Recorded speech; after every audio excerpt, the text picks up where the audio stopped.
DJ Krishna की तरफ से छठ पूजा की हार्दिक शुभकामनाएं। बोला बोला छठी मैया की छठी मैया के गाना बजाना है, पूरा रात भर सबको झुमाना है। छठी मैया के गाना बजाना है,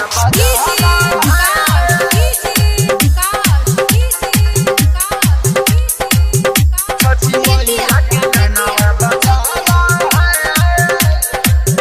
पूरा रात भर सबको झुमाना है। छठी मैया के बोला बोला छठी मैया की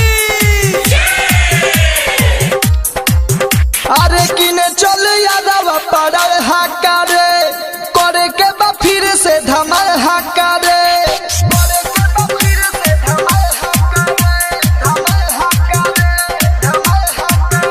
अरे किने चल यादव पड़ल हकारे, करे के बा फिर से धमाल हकारे। नहीं कवनो से घाटे परे अब की डेराना है। हम नगिनिया बम पहले से 4 पैकेट खरीद ले बनी। साफ घचा के हो।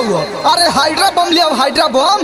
काहे की छठी मैया के गाना बजाना है, खूब मस्ती में कमर हिलाना है, पूरा रात भर सबको झुमाना है।